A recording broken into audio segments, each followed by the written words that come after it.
4 ವಿಶ್ವವಿದ್ಯಾಲಯಗಳನ್ನ ಮುಚ್ಚಿಸುವುದಾಗಿ ಹೇಳಿದ್ದಾರೆ ಅಧ್ಯಕ್ಷರೇ.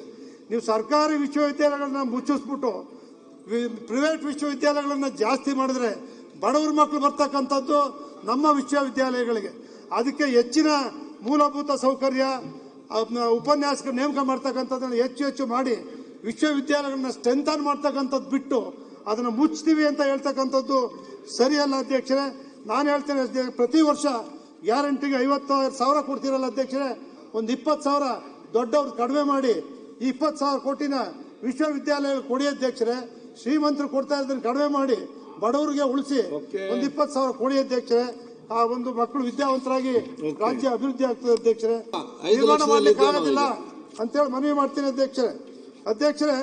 ಸ್ವತಂತ್ರ ಬಂದು ಇಷ್ಟೊತ್ತಾದ್ರೂ ಕೂಡ ಸ್ಮಶಾನಗಳೇ ಇಲ್ಲ ಅಧ್ಯಕ್ಷರೇ. ಇಷ್ಟು ವರ್ಷಗಳಿಂದ ಪ್ರತಿ ಗ್ರಾಮದಲ್ಲಿ ಇವತ್ತು ನಗರೀಕರಣ ಆಗ್ತಾ ಇದೆ. ಹಳ್ಳಿಗಳು ಎಲ್ಲ 1 ಗುಂಟೆ ಜಮೀನು ಕೂಡ ವ್ಯಾಜ್ಯ ಮಾಡ್ತಾ ಇದ್ದಾರೆ.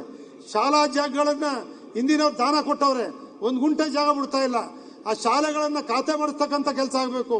ಸ್ಮಶಾನಕ್ಕೆ ಪ್ರತಿಯೊಂದು ಹಳ್ಳಿಗಳಲ್ಲಿ ಪಟ್ಟಣದಲ್ಲಿ ಸ್ಮಶಾನಕ್ಕೆ ಜಾಗಗಳನ್ನ ಸ್ವಾತಂತ್ರ್ಯ ಬಂದು ಇಷ್ಟೊತ್ತಾದ್ರೂ ಕೂಡ ಸ್ಮಶಾನ ಜಾಗಗಳು ಕಾಯ್ದಿರಿಸಿಲ್ಲ ಅಧ್ಯಕ್ಷರೇ. ತುರ್ತಾಗಿ ಆಗಬೇಕು ಅಧ್ಯಕ್ಷರೇ. ಜೊತೆಗೆ ಅಧ್ಯಕ್ಷರೇ, ಈ ಮಹಾನಗರ ಪಾಲಿಕೆ, ನಗರಸಭೆ, ಪಟ್ಟಣ ಪಂಚಾಯತಿ, ಗ್ರಾಮ ಪಂಚಾಯತಿಗಳೇ ಬಹಳ ವರ್ಷಗಳಿಂದ ಸರ್ವೆ ನಂಬರ್ಗಳನ್ನು ಮನೆ ಕಟ್ಟಿದ್ದಾರೆ ಅಧ್ಯಕ್ಷರೇ. ಬಹಳ ವರ್ಷದಿಂದ ಕಟ್ಟಿದ್ದಾರೆ. ಕಾರಣ ಏನು ಅಂತ ಹೇಳಿದ್ರೆ, ಗ್ರಾಮ ಠಾಣ ಯಾವತ್ತೂ ವಿಸ್ತರಣೆ ಆಗಿಲ್ಲ, ಸರ್ವೆ ನಂಬರ್ಗಳಲ್ಲೇ ಕಟ್ಟಿರ್ತಕ್ಕಂಥದ್ದು. ಸನ್ಮಾನ್ಯ ಅಧ್ಯಕ್ಷರೇ, ಅವ್ರಿಗೆ ಖಾತೆ ಮಾಡಿಸ್ಕೊಂಡಿದ್ದಾರೆ, ಅವ್ರಿಗೆ ಲೈಸೆನ್ಸ್ ಕೊಟ್ಟಿಲ್ಲ. ಇವ್ರುಗಳಿಗೆ 30-40 ಅಳತೆ ಇರ್ತಕ್ಕಂಥವ್ರಿಗೆ ಸುಪ್ರೀಂ ಕೋರ್ಟ್ ಆದೇಶ ಇವ್ರಿಗೆ ಕೊಡಬೇಡಿ ಅಂತ ಹೇಳಿದೆ ಅಂತೇಳಿ ಸ್ಪೆಸಿಫಿಕ್ ಆಗಿ ಯಾವುದು ಹೇಳಿಲ್ಲ. 30-40 ಅಂತ ಹೇಳಿಲ್ಲ, 30-50 ಅಂತ ಹೇಳಿಲ್ಲ, 60-40 ಅಂತ ಹೇಳಿಲ್ಲ, ಯಾವುದು ಅಂತ ಹೇಳಿಲ್ಲ ಅಧ್ಯಕ್ಷರೇ. ನಮ್ಮ ಸರ್ಕಾರ ಇವ್ರು ಒಂದು ತೀರ್ಮಾನ ತಗೊಂಡಿದ್ದಾರೆ ಅಧ್ಯಕ್ಷರೇ. 2024 ಸುಪ್ರೀಂ ಕೋರ್ಟ್ ಆದೇಶ ಪ್ರಕಾರ ಓಸಿ ಇಲ್ಲದೆ ಯಾವುದೇ ಕಟ್ಟಡಕ್ಕೂ ವಿದ್ಯುತ್ ಸಂಪರ್ಕ ಕೊಡುವಂತೆ ಇಲ್ಲ. ಅದರಲ್ಲಿ ವಾಣಿಜ್ಯ, ವಾಸದ ಮನೆ, ಕೈಗಾರಿಕೆ ಯಾವುದೆಂದು ವಿವರವಾಗಿ ಹೇಳಿಲ್ಲ. ಈ ಆದೇಶವನ್ನು ಬೇರೆ ರಾಜ್ಯಗಳಲ್ಲಿ ಜಾರಿ ಮಾಡಿರುವುದು ಕಂಡು ಬಂದಿರುವುದಿಲ್ಲ. ಆದರೆ ಕರ್ನಾಟಕ ರಾಜ್ಯದಲ್ಲಿ ಮಾತ್ರ ಇದನ್ನು ಜಾರಿಗೆ ತಂದಿರುತ್ತೀರಿ.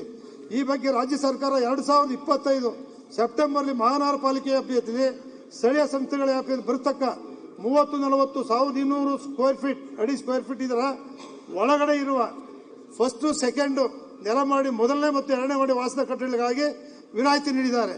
ನವೆಂಬರ್ 2025 ಆದೇಶ ಮಾಡಿ ಗ್ರಾಮ ಪಂಚಾಯಿತಿ ವ್ಯಾಪ್ತಿಯಲ್ಲಿರುವ ವಾಸದ ಕಟ್ಟಡಗಳಿಗೂ 30-40 1,200 ಸ್ಕ್ವೇರ್ ಫೀಟ್ ಕೊಡಬಂದು ಹೇಳುತ್ತೀರಿ. ಆದರೆ ರೆವಿನ್ಯೂಗೆ 11A ಮಾತ್ರ ಕಂದಾಯ ನಿವೇಶನಗಳು ಕೊಟ್ಟಿಲ್ಲ. RTC ಲ್ಯಾಂಡ್, ಫಾರ್ಮ್ ಹೌಸ್ಗಳು ಕೊಟ್ಟಿಲ್ಲ. ಬಡವರು ಜೀವನ ಮಾಡ್ತಕ್ಕಂಥ ಸಣ್ಣ ಹಾಲಿನ ಡೈರಿಗಳು ಕೊಟ್ಟಿಲ್ಲ. ಟೀ ಅಂಗಡಿ ಕೊಟ್ಟಿಲ್ಲ. ತರಕಾರಿ ಅಂಗಡಿಗಳು ಕೊಟ್ಟಿಲ್ಲ. ಇವ್ಯಾವ ಕೂಡ ಕರೆಂಟ್ ಕೊಡದೆ ತುಂಬಾ ಸಂಕಷ್ಟಕ್ಕೀಡಾಗಿದ್ದಾರೆ. ಒಂದು ಬಾರಿ ಒಂದು ಪೆನಾಲ್ಟಿ ವಿಧಿಸಿ, ಒಂದು ಬಾರಿ ಒಂದು ಸಣ್ಣ ದಂಡವನ್ನ ವಿಧಿಸಿ ಎಲ್ಲರಿಗೂ ಕೂಡ ವಿದ್ಯುತ್ ಶಕ್ತಿನ ಒಂದು ಬಾರಿ ಆ ಬಡವರಿಗೆ, ಮನೆ ಕಟ್ಟಿರ್ತಕ್ಕಂಥವ್ರಿಗೆ ಬಹಳ ಕಷ್ಟಕ್ಕೆ ಸಿಕ್ಕಿದ್ದಾರೆ ಕರೆಂಟ್ ಇಲ್ಲದೆ. ದಯಮಾಡಿ ಕೊಡ್ಬೇಕು. ಮುನಿಯಪ್ಪನವರೇ, ನೀವು ಹಿರಿಯ ಸಚಿವರು ಇದ್ದೀರಿ. ಕೃಷ್ಣ ಬೈರೇಗೌಡ್ರೆ ನಿಮಗೂ ಗೊತ್ತಿದೆ ಚೆನ್ನಾಗಿ. ರೆವಿನ್ಯೂ ಇದರಲ್ಲಿ ಒಂದು ಬಾರಿ ದಂಡ ವಿಧಿಸಿ ಕಟ್ಟಿರ್ತಕ್ಕಂಥ ಮನೆಗಳಿಗೆ, ಸಣ್ಣ ಸಣ್ಣ ಅಂಗಡಿ ವ್ಯಾಪಾರಸ್ಥರಿಗೆ, ಬಡವರಿಗೆ, ಜೀವನ ಮಾಡ್ತಕ್ಕಂಥವ್ರಿಗೆ ಒಂದು ಬಾರಿ ವಿನಾಯಿತಿ ಕೊಡಬೇಕು. ಯಾವ ರೀತಿ ಈಗ 30-40 ಕೊಟ್ಟಿದ್ದೀರಿ ಅದೇ ರೀತಿ ಎಲ್ಲರೂ ಕೊಡಬೇಕು ಅಂತೇಳಿ ಒಂದು ಮನವಿಯನ್ನು ಮಾಡಿ ಅಧ್ಯಕ್ಷರೇ, ಇವತ್ತು ಆಲೇ ಆರೋಗ್ಯ ಸಚಿವರು ನೆನ್ನೆನೆ ಮಾತಾಡಿದ್ದಾರೆ. ನಾವು ಮಾತಾಡ್ಲಿಕ್ಕೆ ಹೋಗೋದಿಲ್ಲ ಅಧ್ಯಕ್ಷರೇ. ಮತ್ತೆ ಅಧ್ಯಕ್ಷರೇ, ಈ ಶಾಲಾ ಕೊಠಡಿಗಳ ನಿರ್ಮಾಣಕ್ಕೂ ಕೂಡ 565 ಕೋಟಿ ಕೊಟ್ಟಿದ್ದಾರೆ ಅಧ್ಯಕ್ಷರೇ. ಸುಮಾರು ಅಂದಾಜು 48,000 ಕೋಟಿ ಯಾವುದು ಕೂಡ ಸಾಲದಿಲ್ಲ, ಅದು ಹೆಚ್ಚು ಮಾಡಬೇಕು ಶಿಕ್ಷಣ ಕ್ಷೇತ್ರಕ್ಕೆ ಅಂತೇಳಿ ಹೇಳ್ತೇನೆ. ಮತ್ತೆ ಅಧ್ಯಕ್ಷರೇ, ಹೊಸದಾಗಿ ಶಾಲಾ ಕೊಠಡಿ, ಶೌಚಾಲಯ, ಲೈಬ್ರರಿ ಅವಶ್ಯಕತೆ ಇದ್ದು ಅವನ್ನ ಕೂಡಲೇ ಮಾಡಬೇಕು ಅಂತೇಳಿ ನಾನು ಪ್ರಾರ್ಥನೆ ಮಾಡ್ತೇನೆ ಅಧ್ಯಕ್ಷರೇ. ಮತ್ತೆ ಅಂಗನವಾಡಿ ಕಟ್ಟಡಗಳಿಲ್ಲ, ಹೆಚ್ಚು ಅಂಗನವಾಡಿ ಕಟ್ಟಡಗಳು ಕಟ್ಟಿಸ್ಕೊಡ್ಬೇಕು ಅಂತೇಳಿ ನಾನು ಮನವಿಯನ್ನು ಮಾಡ್ತೇನೆ ಅಧ್ಯಕ್ಷರೇ. ಇದಕ್ಕೆ ಆಯಾ ಭಾಗದಲ್ಲಿರ್ತಕ್ಕಂಥ ಕೈಗಾರಿಕೆಗಳಲ್ಲಿ CSR ಫಂಡ್ ಮೂಲಕ ಅದನ್ನ ಮಾಡ್ಲಿಕ್ಕೆ ಕ್ರಮ ಕೈಗೊಳ್ಳಬೇಕು ಅಂತೇಳಿ ಮಾಡ್ತೇನೆ ಅಧ್ಯಕ್ಷರೇ. ಮಾನ್ಯ ಉನ್ನತ ಶಿಕ್ಷಣ ಸಚಿವರ ಇತ್ತೀಚಿನ 4 ವಿಶ್ವವಿದ್ಯಾಲಯಗಳನ್ನು ಮುಚ್ಚುವುದಾಗಿ ಹೇಳಿದ್ದಾರೆ ಅಧ್ಯಕ್ಷರೇ. ಇದು ಹೇಳ್ಬಿಡ್ತೀನಿ ಅಧ್ಯಕ್ಷರೇ.